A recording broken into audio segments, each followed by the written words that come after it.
Hello and welcome to the Feminine Millionaire Show. I'm your host, Polly Alexander.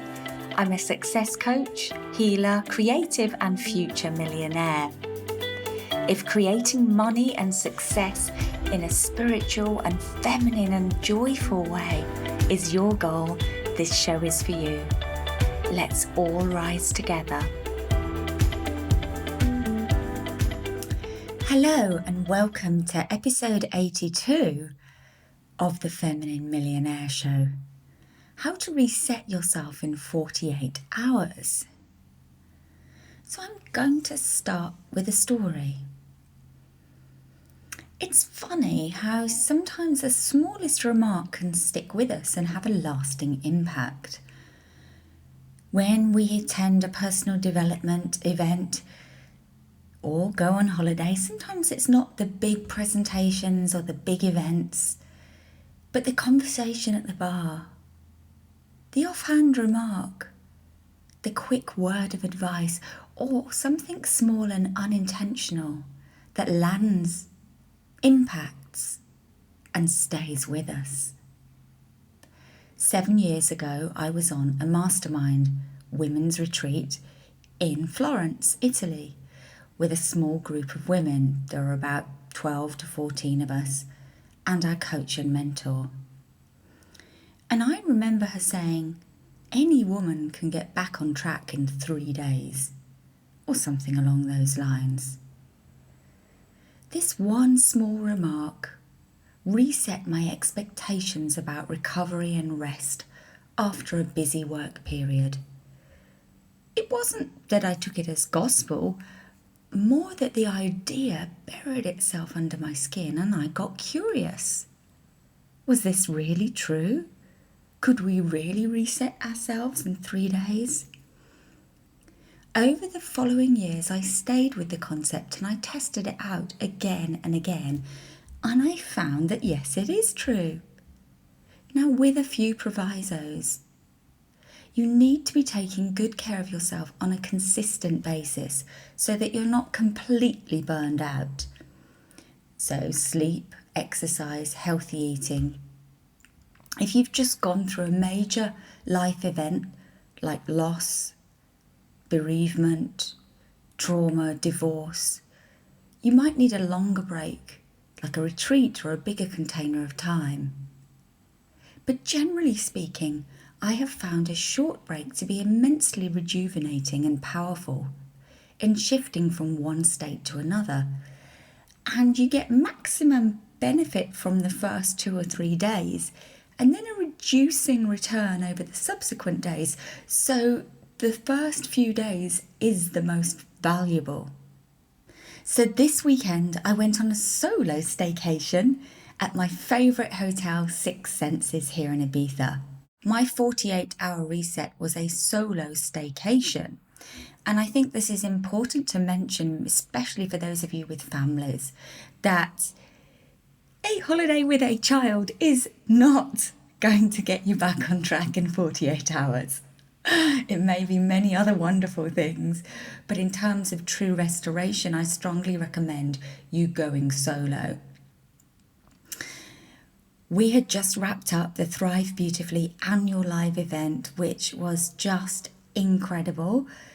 I'll probably make a podcast about what happens in these events, but it was really the most incredible container. And even though we were scattered across the world, it was like being in the same room together for 2 days. Huge shifts happened, big awarenesses happened, deep work happened, and it was a lot of energy. And I know after holding the space for several days, after giving out a lot of energy, that I really have to pour back into myself to stay balanced. So here's what I did. I checked in and I rested. I read on a sofa overlooking the sea in my suite. I swam in an infinity pool overlooking the Mediterranean Sea. I ate delicious food that I didn't have to prepare. I did Pilates. I slept.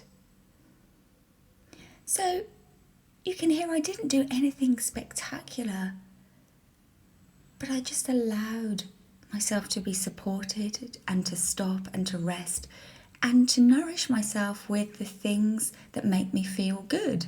So beautiful environment and view, nourishing food, peace and quiet, moving my body, meditation. And yes, I could have done all of this at home, but I work from home. Sometimes I spend 24 hours a day here. And so for me, it's so important to get out of my regular environment and just reset in a different place. Now, that said, in case you think I had the perfect stay, I didn't know it was children's half term. That had passed me by. And when you have a small Pomeranian and you lie by the pool in children's half term, you may as well be children's entertainment. There was a constant queue of small people. What's his name? Can I touch him? In various different languages. And then once they knew his name, I would be lying there trying to read my book and I would hear, Teddy Pom Pom, can he play with me? It was non-stop. So note to self, pick an adults only resort or avoid half term. That said, I had made the decision to book a beautiful room and to upgrade. And so I had a wonderful space where I could enjoy myself and take myself out of the social environment that was present. And there's also a lot of joy and sweetness in children as well. And seeing their delight at Teddy Pom Pom, the sheer joy they experienced, is also nourishing. So I'm going to share with you now 6 tips for creating your 48-hour reset. 6 things that really make a difference to how the reset works for you. So number 1, change location. A change of scenery is really important to take you out of your regular environment, especially if you work from home. It's all too easy to slip into doing chores, tidying the house, making your own food. In that regular routine, you're not really having a reset. Number 2, make it easy. Allow yourself to be supported. So one of the reasons I did a staycation is to make it as easy as possible. So I don't have to do transfers to and from the airport. I don't have to do all the paperwork for the airport. I don't have to sit on the phone for an hour to book a dog space. I don't have to deal with navigating a new location or sat-nav. I just wanted it to be as nourishing as possible.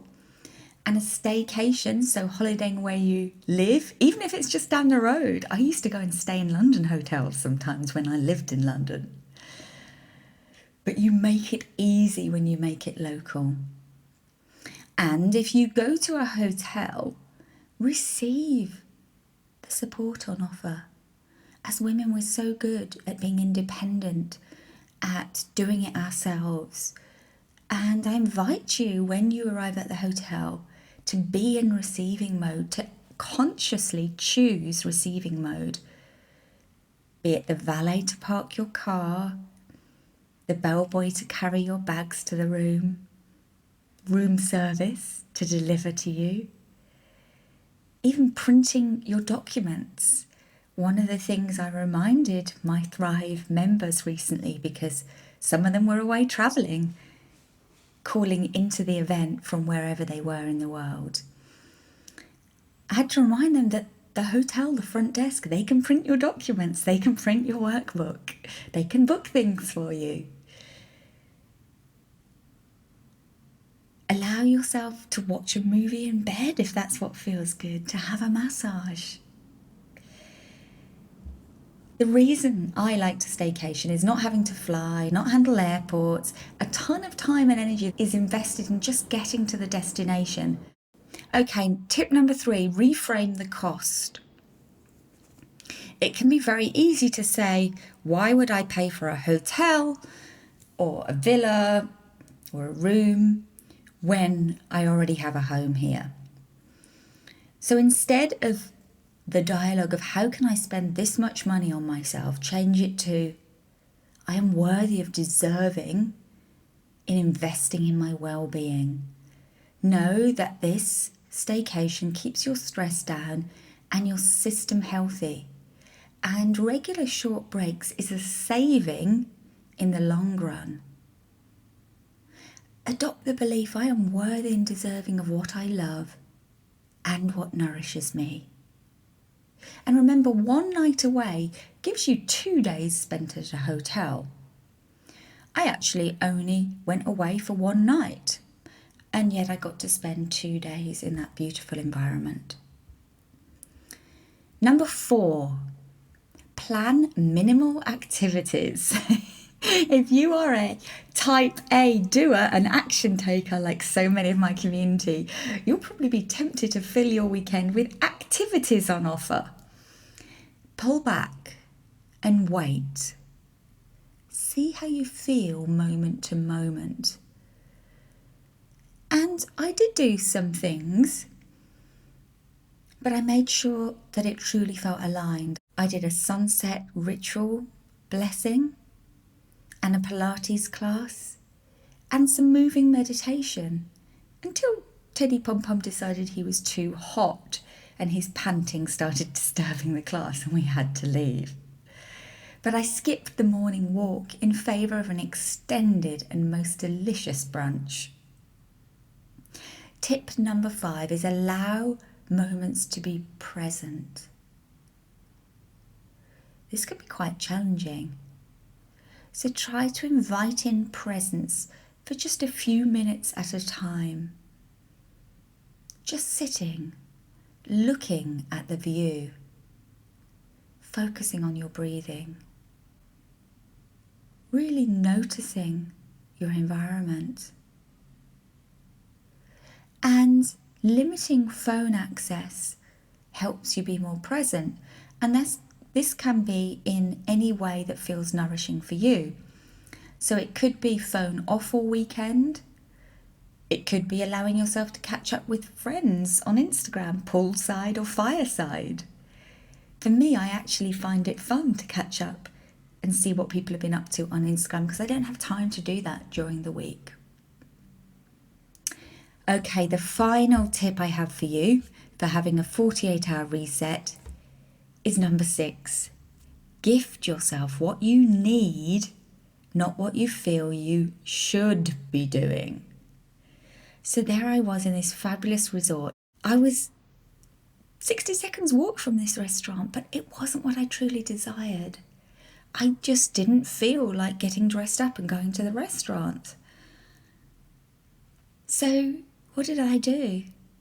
Well, I discovered that the suite had a big television. I don't have television at home. And out of curiosity, I put it on. It had many international channels.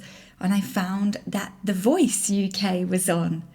And I absolutely love singing contests. Give me X Factor, The Voice. It's an emotional roller coaster. And I love it. And I don't get to watch this kind of thing normally. We can't get it here.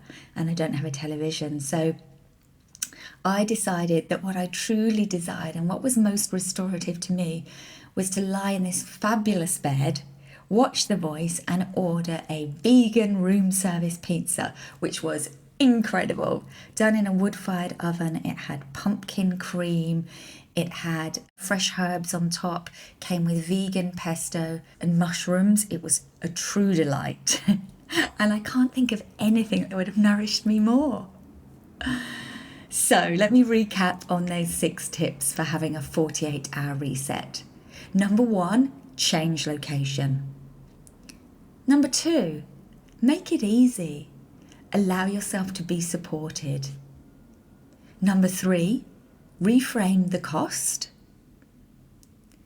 Number 4, plan minimal activities. Number 5, allow moments to be present.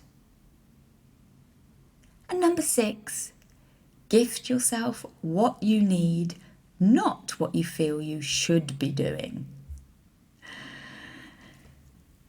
I know how powerful this short break can be, and so I invite you over the coming month to look at where you can accommodate this in your schedule. How can you make it happen? And remember, you don't need a lot of money to do this. And you also get to have a fabulously lavish weekend if that's your deepest desire, just like I did. I remember when I was a student, I'd left my job, I was studying photography, and budget was tight. And I used to take myself away to a bed and breakfast at the British seaside. I used to go down to Hastings or to Southend. And I used to take my camera with me. And I still remember those times. They were so much fun. I'd hop on the train, I'd check into my little bed and breakfast, I'd have beans on toast for breakfast and a cup of tea. And I'd take my camera, and the British seaside fascinates me. As a child, I used to visit, and actually it was very creatively nourishing for me. In fact, the first time I ever took a medium format camera down to the seaside, I ended up shooting some images, literally my first roll of film ever with a medium format camera. And I ended up getting shortlisted for a major photography prize with that roll of film. It was submitted to the British Journal of Photography for their documentary Photographer of the Year, and I got shortlisted and published in the magazine. This is a very long time ago, about 18 years ago. But whenever we follow our intuition to take a break, to go somewhere, it will never lead us wrong. Magic can happen. Creativity can flourish. And most of all, you get to experience peace, joy, and rest. I hope this has been inspiring for you, and I look forward to seeing you again next week. Bye for now. Thank you for listening to today's show.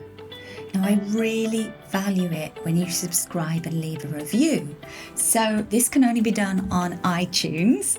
If you go to the Feminine Millionaire Show on iTunes, if you just click on the main show, and then you scroll right down to the bottom, you will see ratings and reviews. And all you have to do is tap to rate, click 5 stars, write a review, and submit it, and I will be deeply grateful. I really appreciate all of you that take the time to do this. So if you've been a fan for a while, you've been tuning in regularly, and you haven't left a review yet, I would really appreciate that. I'm going to share the latest review from Empress MAP in Australia. She says, inspirational. Thank you, Polly, for producing such a wonderful show. Your serenity, joy, and abundance shines through. I loved that episode on doing nothing to create flow, particularly. The one on journaling for abundance. And of course, episode 80 on the creative life, from Bollywood to book writing, amongst many educational and consciousness expanding greats. Thank you. Thank you so much. I really appreciate the time you took to leave this review, and I look forward to reading more. Have a gorgeously abundant week. Bye for now.